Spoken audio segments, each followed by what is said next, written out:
Happy Halloween, everyone, and welcome to the Visual Kei Podcast. I am your living dead devilish kidnapper on a picnic with a guillotine, Aaron. Who else is joining me today? Is there anyone here? Because I feel very alone right now. I scare everyone away with my spooky voice. Great impression. Thank you. I'm the co-host Alexi, the only thing spookier than Frederick's hangover, ghastlier than Maria Cross working the bar, Kisaki babysitting my kids, and more horrifying than Joe Alcohol hiding under my bed. Wow. Yeah, and I'm the host, Frederick, who for once didn't read the intro, so I'm feeling slightly awkward. And I'm your devilish editor, James. Very nice. On this episode, we're trying to find the spookiest band in Visual Kei. I think you can drop the impression. No. No. I will when I am ready to, okay? I'm in character. Apologies. On this episode, we are trying to find the spookiest band in Visual Kei. We've each picked one release by one band that we think is a contender. So we're going to discuss them and each rate them from 1 to 5 skulls as to how spooky we think they are. The band with the most skulls will win the title of VKPC's spookiest VK band. We will start with Alexi's pick. What did you pick today? What did you bring to the table? Today we're getting down with the clown, and it's gonna be the one and the only, the Pumpkinhead. James, roll the tape. Yes!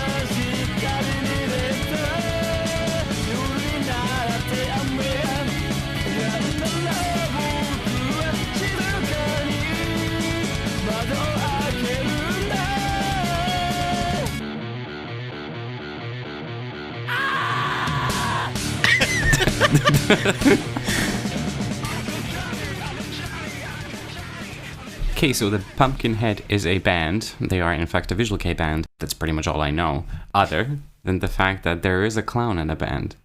And his name is Frypan. And what's impressive also, it wasn't just like a one-off that he just did the clown for this band. No, it seems like the clown has been, throughout his entire career, he was just really into it. And I don't know why. Was he in the band The Bloody Clown? Yeah, Bloodly Clown. That was Frypan and Riku. Okay. Yeah, I think that was the last thing he did anyway. So I was always super impressed by this guy's dedication. Yeah. Oh yeah, he found his identity and he stuck to it. Yeah. Yeah. Does anyone of you guys know where they're from? Oh, geez. Good question. Like where the band is? Yeah. Nagoya. So this is the Nagoya Kei. this was with Pumpkinhead. They revived Nagoya Kei, the very spirit of Nagoya Kei. Oh, exactly. So the release that I made everyone listen to was Mrs. Romanticist, and partially that decision was informed by the fantastic PV for Picnic, which is probably something that I saw when I was younger, and it took me probably a flat 30 seconds for me to realize that this is not my thing. But now, as I've matured, I realized just how spooky they are. And they actually kind of fall into the whole Koteosa wave. It occasionally reminds me of like early Gazette, among other things. In that sense, it is pretty cool. It's an acquired taste, though. The music is, how should I say it, rough. Yeah, sure. I know you linked me the PV, but I forgot to watch it. So I'm just going on how the band sounds. And I actually kind of liked it. I dug the music. I liked the auto-tune on track 2, and I like sort of the dissonant, almost Caligari style guitar here and there. Yeah. I didn't like the honking in the intro. That was a bit weird. Well, he's a clown after all. Of course, he's gonna honk a little bit. Was this your first time listening to Pumpkinhead, James? Yeah, it's the only time I've ever heard them. I've known the name because the name. There's a horror movie called The Pumpkinhead, right? Yeah, it's based on that. Yeah. Okay, so yeah, I figured they probably took the name from that. Oh, I thought the film was based on the band. That's more likely. That would be horrifying. Yeah. The story of Fry Pan. Yeah, I enjoyed it. I don't know if I would call it spooky, but maybe I'm missing out on something because I didn't watch the PV. I don't know if they have like a very spooky look. Oh, the look is definitely spooky. Okay. The thing is, though, that when you hear this music and it occasionally even sounds a little bit like Disorder or something, and then it's like, how does the clown factor into this whole thing? Like, what's the purpose of the clown? Maybe it's in the lyrics. I mean, the intro was clowning. Yeah. But if you told me there's a clown in this band, I would be surprised. Yeah. I wouldn't have listened to this band and thought, there's probably a clown in this band, right? Because Yeah, this isn't one of those bands that you think, there's definitely a clown in this band for sure. Yeah. There's a thing though that like you guys said, I don't feel like this is particularly Halloweeny or spooky. It just sounds like average run-of-the-mill VK from the mid-2000s, which is, But isn't that the spookiest thing of all? No, which is, a good thing to me. But also, I have to say that the vocalist did some great choices, not doing any... Not with his career.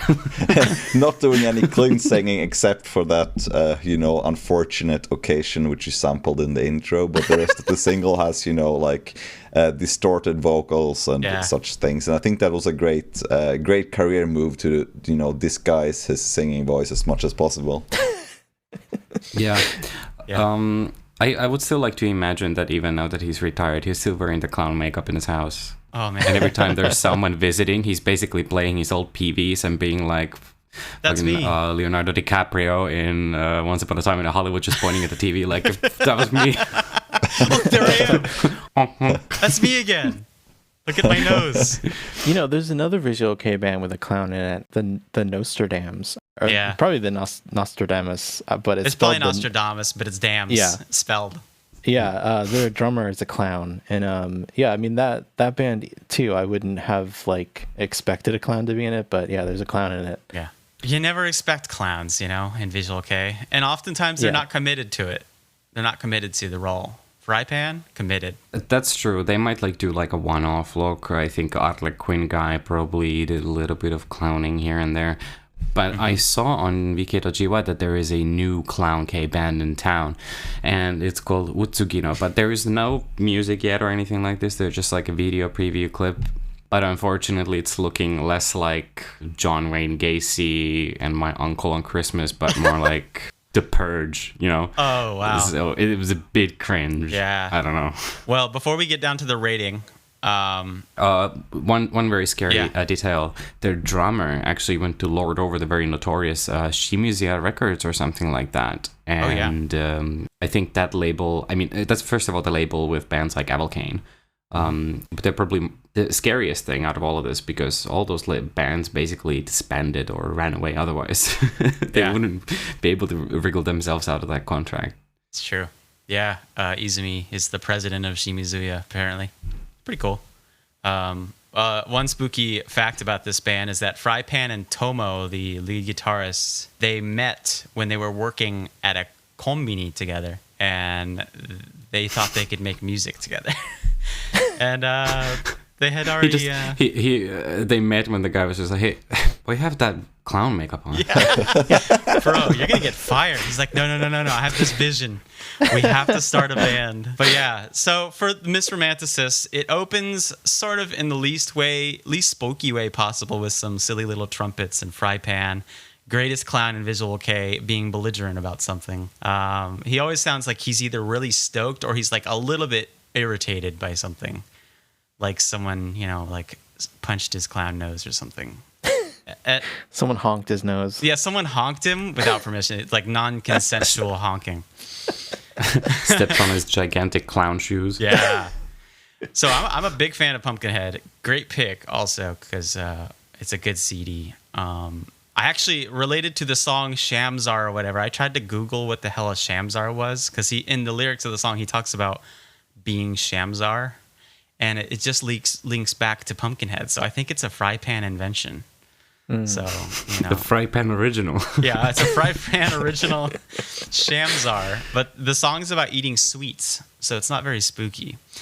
I always loved how Picnic opened because it sounds a bit like a typical VK song, but then it turns into what sounds like Disorder era Gazette for a second. It's kind of fun, but again, much of the album's lyrics, stuff like that, and the content actually talks about eating yummy foods, which is fun.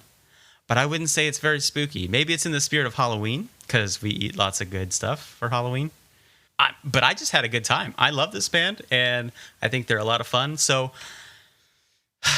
I can start off the rating with I'd say a 1 out of 5 because I just don't get spooked. This band makes me happy. I want to jump around like Fry Pan. I want to put a nose on. I want to smear some white makeup on my face and scream into a microphone and be silly, be a goofy little guy.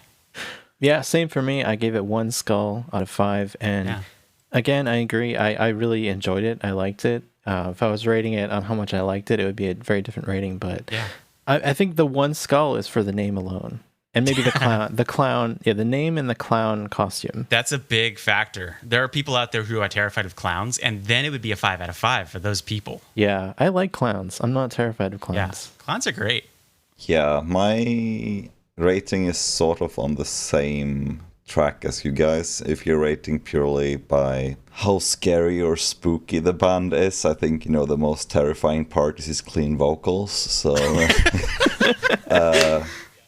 I think I will rate this 2 out of 5. I will give Alexia an extra. Thank you. That's 3 skulls. Hell yeah. Yeah, an extra skull. Yeah. Also, a fun fact for anyone interested in Pumpkinhead. Before Pumpkinhead, Fry Pan was actually in a proper VK band where he wore makeup that looked like Hisui from Modith Grail. So there's pictures out there. Oh, so he wasn't a clown? Yeah, he wasn't always a clown. I don't want to see that. Don't ruin. That's a little disappointing. The thing is, he has a good facial structure, so it works on him. Like he looks like Rookie from Gazette. Like it's great. But I'm gonna use MS Paint and put this like gigantic red splash where his nose is. And there you go. Then I will look at the photo. Otherwise, no. Exactly. So I think that sums up the first one. So let's move on to the second one, and that is Aaron's pick. Oh yeah. So let's see. Hello, everyone. I'm Aaron, also known in some circles as Aaron the Scarin, and I'm submitting my spooky pick today. I've never heard anyone call you that. Oh, well, you're not in the right circles. It's just certain people. But anyways, my pick is a truly creepy demo tape by famed kooky quirky VK band Caligari called Dai to Jikenshitsu.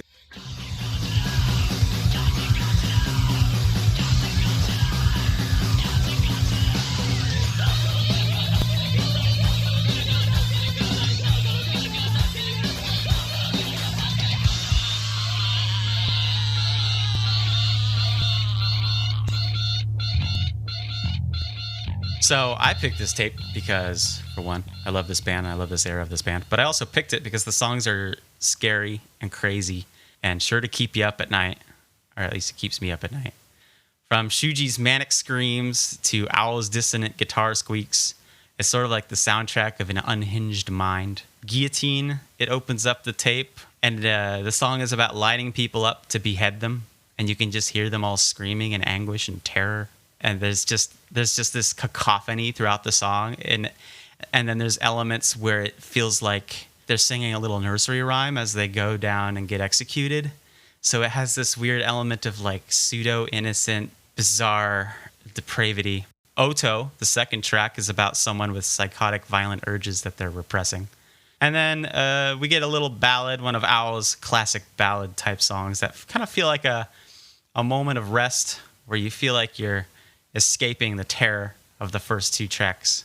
And then just when you feel comfortable, he comes back in with another song that just messes you up and opens up with a mad cackle from Shuji and like a crazy nursery rhyme. And the song is about sexual depravity. It's very eroguro. Oh, I should have opened up with that. Eroguro or erotic grotesque is sort of an art movement in Japan that's mainly seen in like visual art and graphic literature based around this theme of sort of overarching darkness and violent imagery coupled with like dark sex fetishes and stuff like that. But it's also like very art house, and it's very rooted in classic horror films like Dracula and all that stuff. In that movie, The Cabinet of Dr. Caligari. Yes. Which the band takes its name from. The band takes its name from the movie The Cabinet of Dr. Caligari, which is a classic German expressionist film. Really good stuff. Eroguro was like a movement that was popularized by artists like Suehiro Maruo and Toshio Maeda. And I don't know who spread it into VK, and I don't even know who initially got it there, because after all this time, I can't find a source for who originally mentioned Eroguro Kei other than Westerners. So I'm not sure of the roots of that. So it might be one of those things that we latched onto, but it kind of fits because I think maybe in the early 2000s, people were trying to look for ways to sort of categorize bands like Mary and Caligari with sort of like this theme of violence and sexuality and just like psychotic mental states, kind of just like Psycho K. And it spread into Caligari. A lot of people said they were Eroguro Kei for a long time, but the band, I've never found any evidence of the band actually saying that they were Eroguro Kei. If you say you're Eroguro Kei, then you're not real Eroguro Kei. Right, it's like punk music. If Bob from Texas says that it's Eroguro Kei, it most certainly is. Yeah. It's not even up for debate. Always count on Bob. But at this period of the band's life, Caligari called themselves a malformed fairy tale band, which I think fits their music pretty well, because their music was a lot like strange, like nursery rhymes, but distorted and disturbing in a way. And Shuji, their vocalist at the time, was referred to as a Denpa personality, which means like an outsider with a mental illness, which is accurate.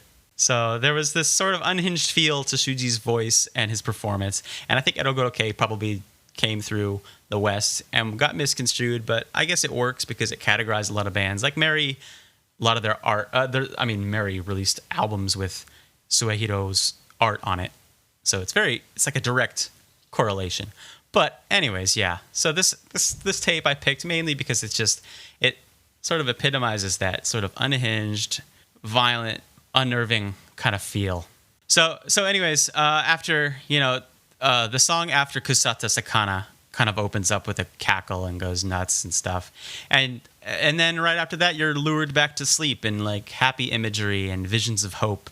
And then if you're listening to the first press, which is the press I picked for this one, and it's my favorite press, it comes with Ningen Pump at the end, a great song that's sort of about a guy wishing he could purge all the disturbing imagery and trauma from his mind, but he can't escape it. So in a way, this whole tape comes full circle, and it's like an overarching narrative of a guy experiencing a lot of terrifying trauma, and then at the end, he can't escape it. It's in his mind. It's dug in there, and he wants to pump it out. He wants to be a human pump. Oh, because I was just going to ask, like, what's the pump? Yeah, that's what the Ningen it's basically pump? like. It's alluding to wanting to like pump out the bad images from his body. He needs like a pump for humans. He could start drinking. He could, yeah. That's the next thing. Next best thing. Question: why was that track removed in subsequent versions? I honestly don't know. He got Ningen pumped and didn't feel like the He probably song got served it any pumped purpose. out. The song was re-released on later releases, but it was, I think the second press of Die 2, it was removed. I think each press came with a different bonus. So the first press came with that bonus track. The second press had something else. It may have been like a physical item. Yeah, if A physical Ningen pump. a physical Yeah, pump you get a plunger or something with it. is the actual Ningen pump. You can use it on yourself. You made a very convincing argument for, the spookiness of this release, at least. Yeah, you did, because otherwise I wouldn't have agreed. But I guess now that you mention it, the lyrical themes bring it back together. Yeah. Maybe it's just because I'm so like used to Caligari. Anyway, I'm a big fan of all their periods. They're not as musically out there as like Guru Guru, for example. But with like Shuji 1 came this kind of, or at least they emphasized this set of very eccentric influences, whereas like the first period is just basically like Bhaktik. Yeah. Although I guess the basic idea was there already, but they really came to their own with this release. Yeah. The ballads were kind of cool. I don't know what exactly begat the sound in VK, but it's the 1980s anime outro vibes that they're serving, and I'm all in on it. Yeah. I have to say that I think that this era of Caligari is quite unique compared to the later stuff, because the later stuff is so much more upbeat and happy and stuff. Yeah. When the new Shuji join, it's a big difference musically. It's a different, but I still think they're both very unique, especially with all the new wave influences and stuff like that. Absolutely. And I wasn't trying to say it's bad, it's just very different. This era, I feel, is the darkest and most depraved period, so to speak. Yeah, because the Eroguro thing is kind of funny, because they're being like distinctly not very erotic or grotesque. Well, I guess they're erotic in a way, but certainly not grotesque. They've moved away from the Guro part. Yeah. The people in the West are really quick to latch on to things and make it their whole identity. It's kind of funny. Someone's like, yeah, bro, I'm into Eroguro Kei, and there's like 5 pence in total, and maybe like 3.5 or like 2/4. It's just, no. No, see, I think a lot of bands are mislabeled as Eroguro and have absolutely nothing to do with the whole art movement. And then at the same time, you get something like Deer and Gray's Kizo, that's really erotic and really grotesque, like absurdly so, and it's not talked of in this conversation at all. Nope, not at all. I was thinking the same thing. Like Kyo's lyrics, most of Deer and Gray's career were very Eroguro. So, and nobody ever really coined that or dubbed them an Eroguro Kei band. So it's weird. I think it's because the people who are fans of Eroguro Kei, as they would like to call it, would probably sneer at a mainstream band like Deer and Grey getting any sort of like share of this cred. So I really like this release. It has some of my favorite Caligari songs on it. Track 5, Oyasumi Nasai. That's one of my favorite Caligari songs of all time. It's a wonderful song. And yeah, so I really enjoy this release. As far as how spooky it is, I'm gonna say it's fairly spooky, and I think you made a good argument about the lyrics. Like, you gain a lot if you know what the songs are about. Yeah. But even just going by how it sounds, the opening track Guillotine is super spooky. There's just like screams. There's that guitar that makes it sound like the Halloween soundtrack kind of. It's really kind of impressive. And then the other track I found kind of spooky was track 4, where it's more dissonant guitar and creepy laughter. I'd argue it's more dissonant and uncomfortable than it is flat out spooky. But I think we just associate kind of dissonant sounds with spookiness because it's used a lot in like scary movie soundtracks. True, so I rated it initially 2 skulls, but I think I'm going to bump it up to 3 after this discussion. I think you've sold me a little bit more on the skull. So I'm going to give it 3 skulls of spookiness. I influenced a better vote. I'm happy about that. You made a good argument. Yeah. Yeah, you did the same with me. I was originally going to give it no skulls. I didn't think it was scary at all. But when you explain to me what the Ningen pump is and how to use it, I'm giving it 2 skulls now. Nice. Excellent. All right. I hope you never have to use it. I think, for me, I would probably also rate it 3. It's... like James said, I think it's more of an unnerving release than a spooky per se, but I think that, falls under the same general category. So instead of nitpicking, I'm just going to give it 3 out of 5 and say it's a great release in general. I wish the quality was a bit better though, but that's demo tapes. So that's 8 skulls. Yeah, total. 8 skulls. Nice. That's good. Yeah, good job. And then we're moving on to the third one, and that is James's pick. So do you want to give us an introduction? Yeah, so my pick is a band called Mamono, and the release is called Daisanji.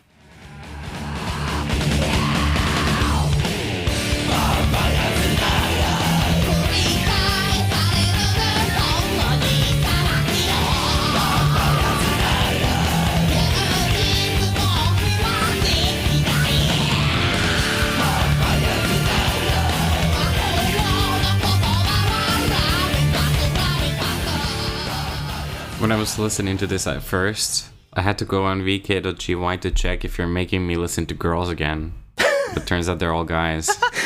No, they're all guys. They sound like girls? I wouldn't say so. That the vocalist from just a second ago, I would have been convinced. I think his name's Chucky. Chucky. Oh, okay.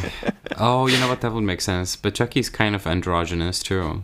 Well, I guess because he's a little boy. But yeah, I mean, this is still a no-girl zone.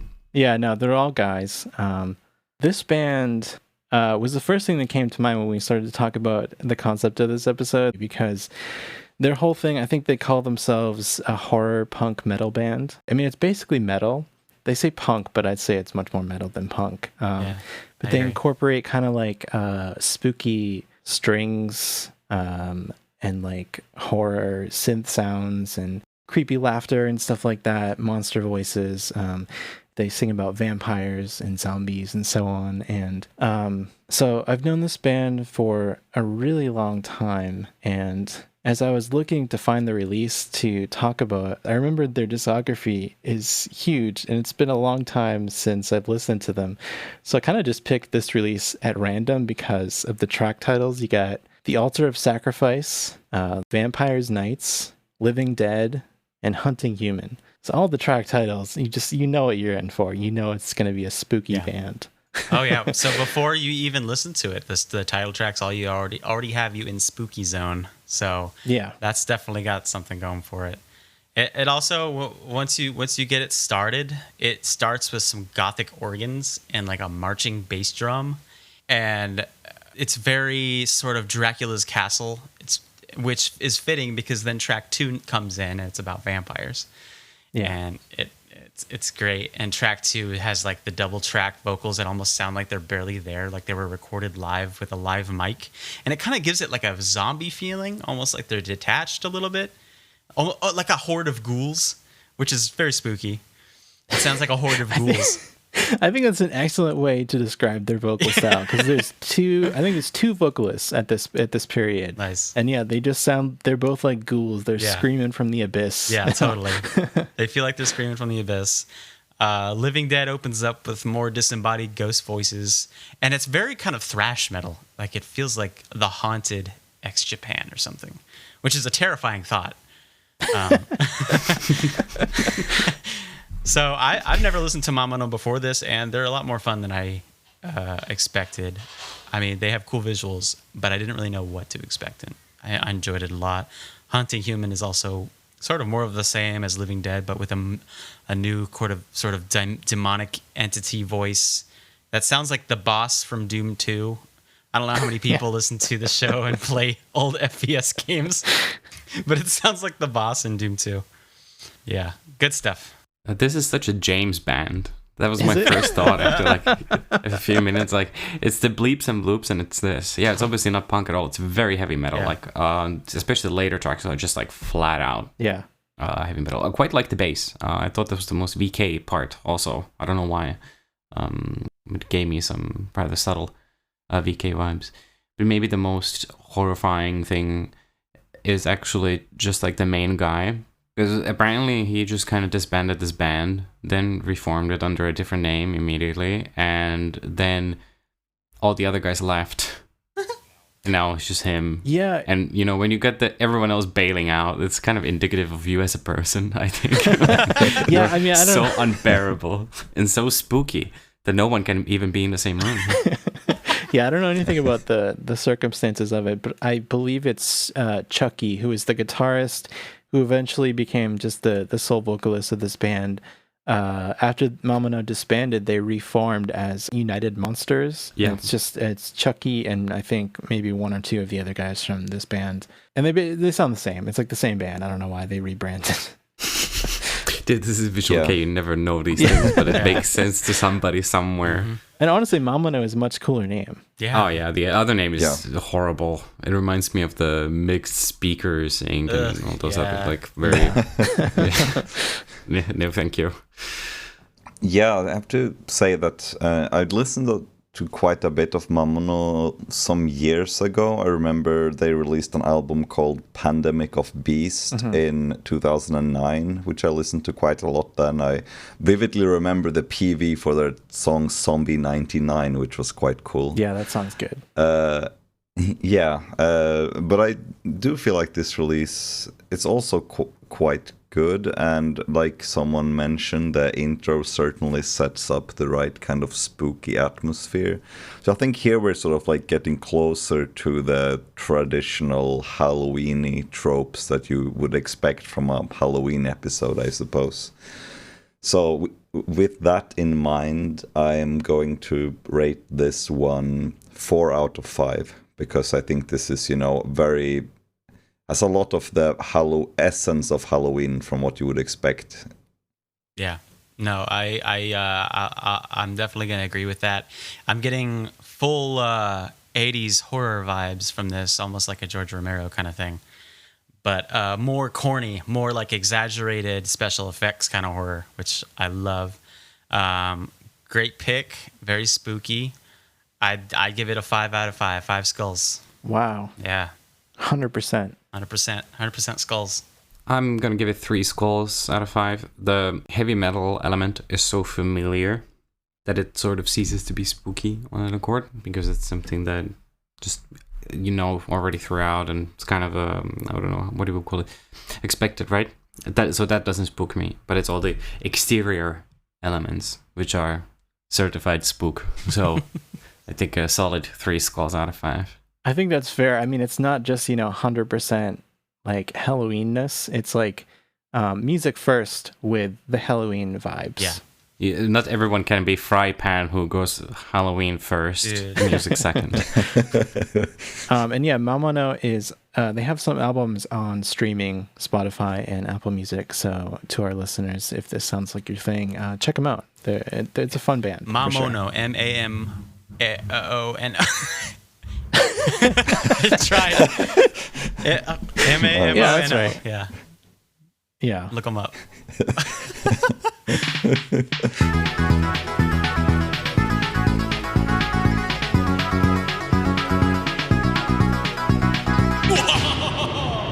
This episode was sponsored by Rare's Hut. Blah. Welcome to my chamber. You've arrived just in time for me to tell you this spooky news.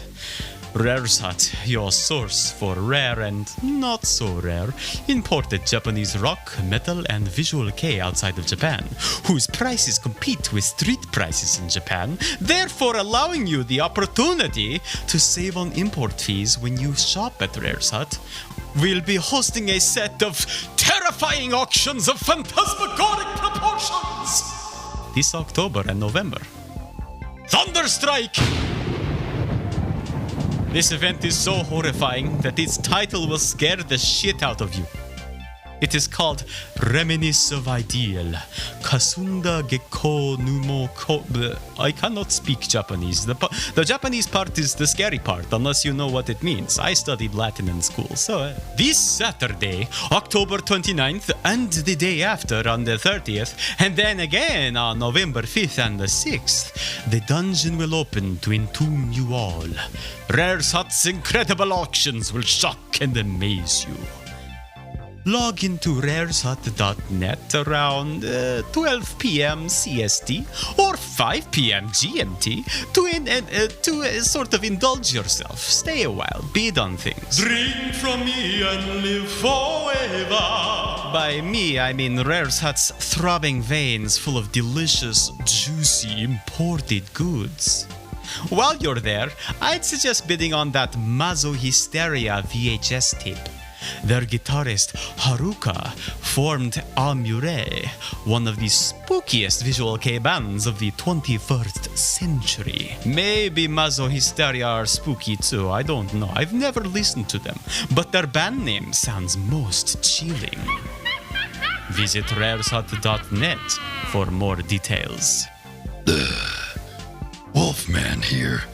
I just wanted to thank you for listening to this episode.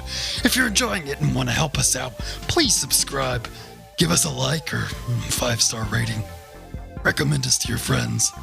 You can follow us on Twitter at the VK Podcast, join the VKGY Discord server, and hang out with us, meet other VK fans, and catch new episodes on Apple Podcasts, Spotify, YouTube, pretty much anywhere else you can listen to podcasts. Thanks a lot.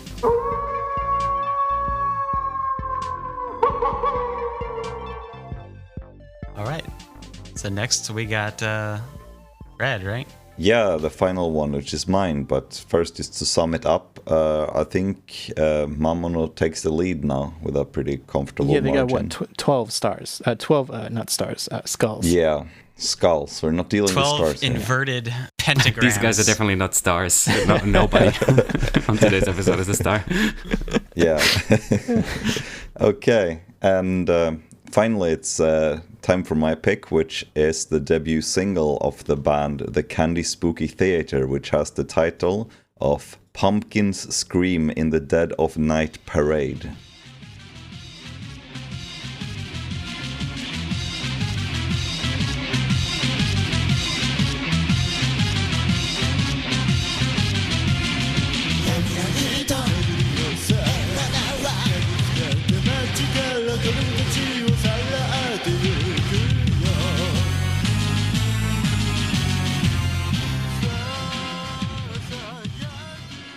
So basically, the Candy Spooky Theater is a band that just grabbed a singular gimmick, which is the film Nightmare Before Christmas, and then they decided to just make a career out of that, basically making music that's inspired by this film.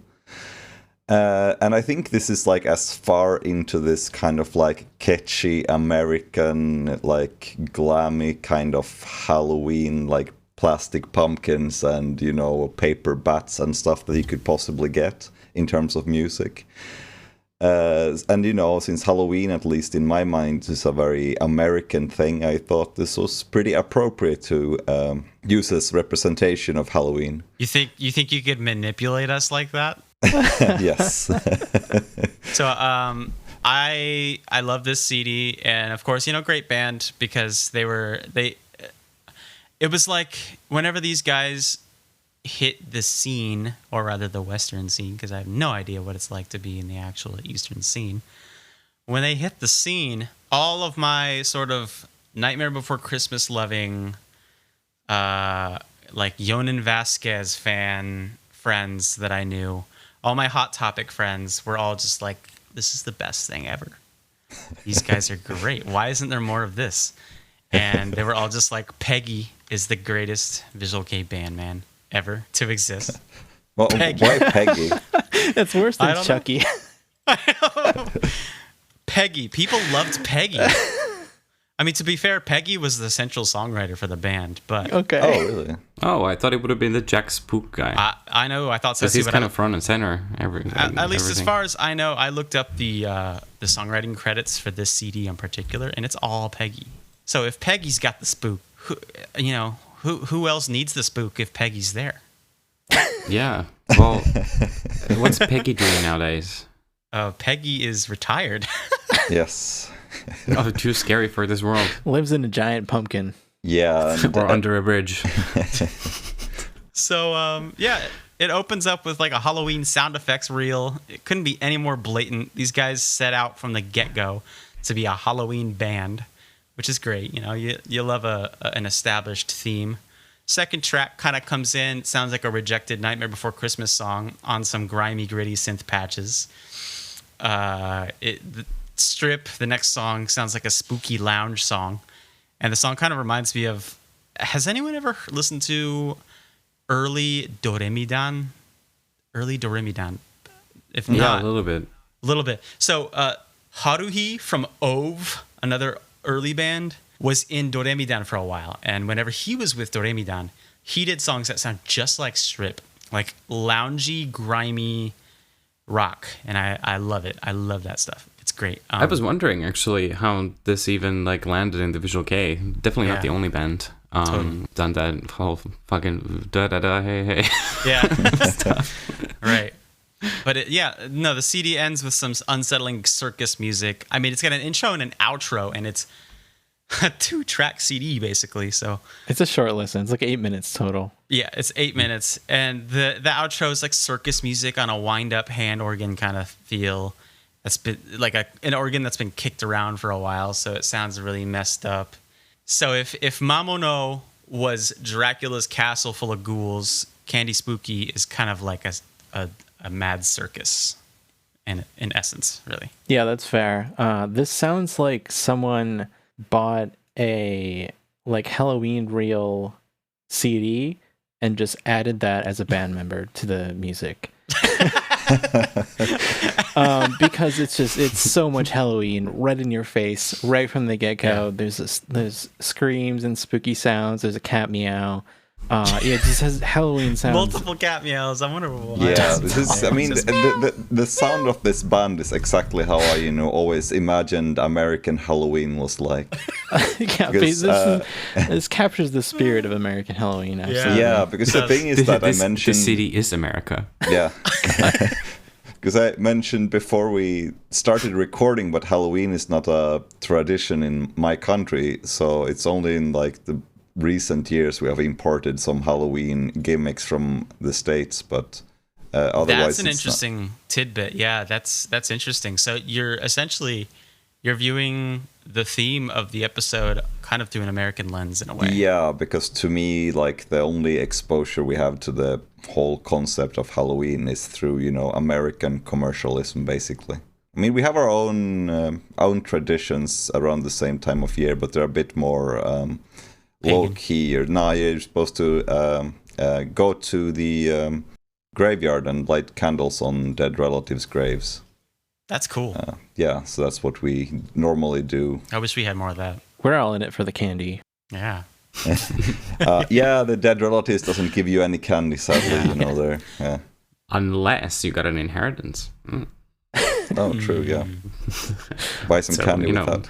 Relatives. Keep that in mind. Yeah. So I didn't like this, to be honest. This is absolutely not something I would listen to normally. I would put it on to make someone laugh, I think, mostly. I will say Strip, the second... The second song is better. That's closer to something I would listen to for, my own enjoyment. It was kind of like a swing lounge style song. It was actually pretty... It was surprising. It was surprisingly good for after the first track, or the second track, rather. I mean, I think the best thing about this band is the name of it, the Candy Spooky Theater. That's really good. How do you interpret that? Yeah. Like, it's a theater run by Spooky Candy? Yeah, I mean, it's thought-provoking. Yeah, it is. No, it's the spooky theater called Candy. Oh, welcome to the Candy. It's a spooky theater. Yeah, it is a spooky theater. It's actually very nice that you mentioned Tim Burton, because for some reason I didn't think about it, and now it makes complete sense, because I actually despise Tim Burton in a completely irrational way. I hate everything he's ever done. That's the first thing I thought about when I heard the first few minutes of this. It's impressive that I blocked it out, but it is traumatic for me. So that must be the reason why I did it. Yeah. It's the first time I hear a complete release from this band, actually. And it's surprisingly Velvet Eden-y, but with that Tim Burton Halloween mix, and then Strip, of course. When I was a kid, they came to Finland, actually, and had a show. I mean, they must have toured Europe, so they definitely had some fans in the local scene. This band? Yeah, it's Wow. surprising. Where'd they get the money? So I... Selling this single. Yeah. I watched a video or something, and I thought it was shit back then. My opinion hasn't changed too much over the years. But it's actually not that bad in a sense. I cannot decide if it's like water torture for me or if it's just a bit meh. It is positively horrifying, so it is a wonderful, wonderful pick for the episode. Oh, yeah, absolutely. I mean, this is not something I would consider, something I would put on for personal enjoyment. I picked this because of... So what you're saying is that you wouldn't buy the shirt? No. I choose this for thematical reasons. It's not, check this out. It's the coolest Visual Kei band. It's not, it's not the first thing I would put on to show someone what VK is. Let's say that. So No, I don't like to in use... today's episode we've not only slandered America, but now we're slandering Aaron here, shitting on this band. Well, it's nostalgia for me. It reminds me of a good time in my life when I had no responsibilities. Yeah, That's fair. Those were the days. But I would say I don't like to use the term cringe, but maybe if I saw someone wearing a Candy Spooky Theater shirt, I might cringe a little bit. Oh, that would almost be like an outsider choice. It would be like, hey, that's really niche. It's cool. I'd be like, of all the VK bands you could have a shirt of, really? Just Tim Burton. I mean, I K? guess it depends on the shirt. I would assume that it would be like a gigantic head of Jack Spooky or whatever his name was. Oh, that's another they point. feel like that type of band. I wanted to bring up as well. Isn't the protagonist in the Tim Burton film also called Jack? Yeah, Jack Skellington. Yeah, so it's very, obvious where the inspiration is coming from. Except to me, apparently. Yeah. Looking at the album art, it's actually pretty cool. If there was a shirt of that, I'd wear it, ironically, I guess. Yeah. Ironic Candy Spooky Theater shirt. You're in a club and it's like, hey, you see this shirt? You know what it is? Oh, no. Let me show you something on vk.gy. I mean, that's the thing. No one would know what it is. So it just kind of looks like a goofy shirt. Mm-hmm. Yeah. Yeah, that's like being a VK fan.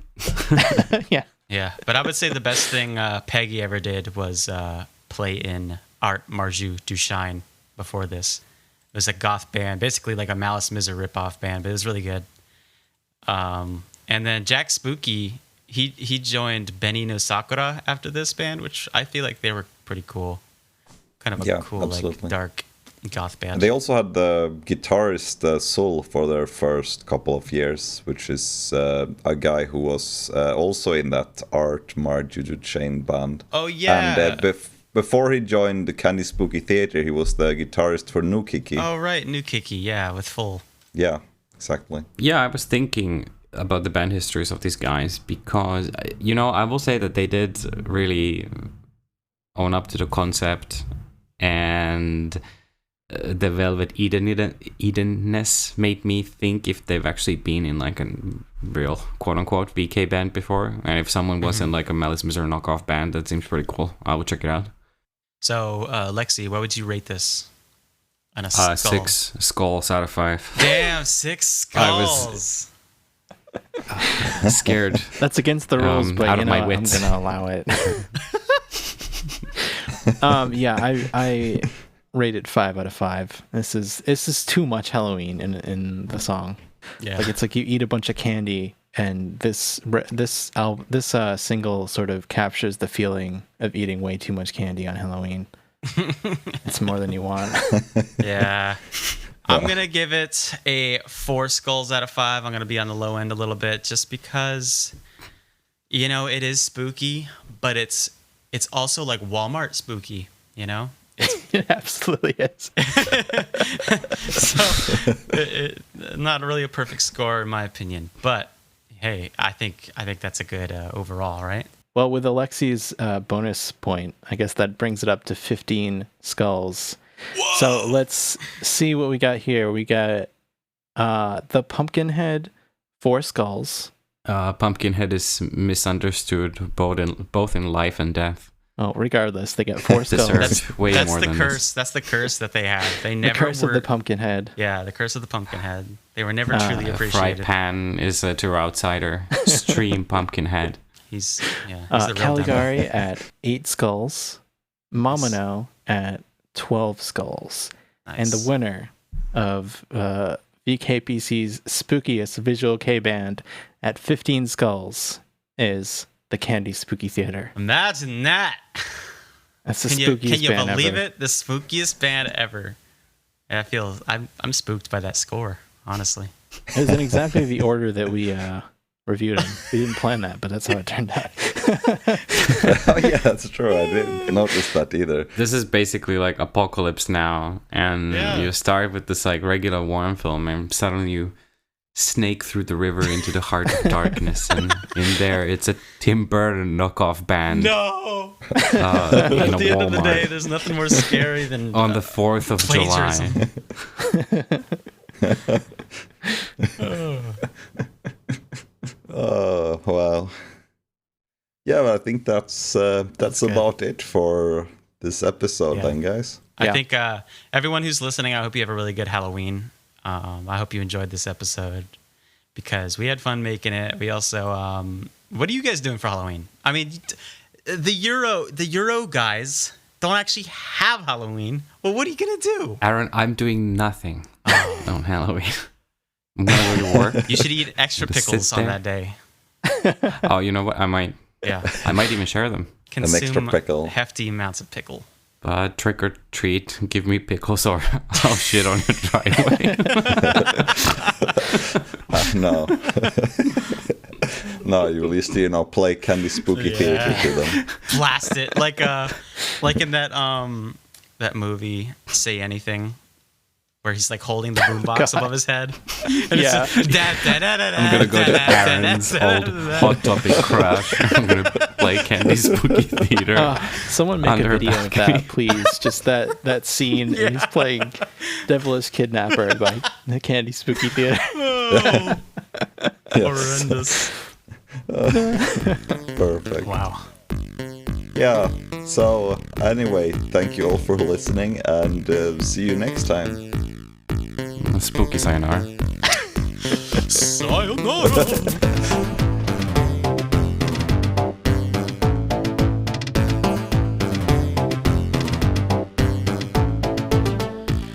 Hey everybody, just want to take this time to thank our supporters on Patreon. We have a new support member, Kitty Cat.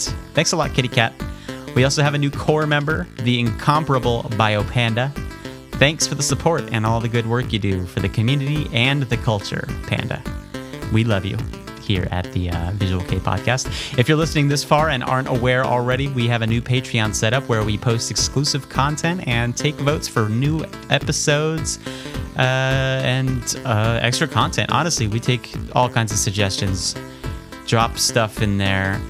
We read everything, among other such goodies. It's a great place. Check it out at www.patreon.com/VKPC.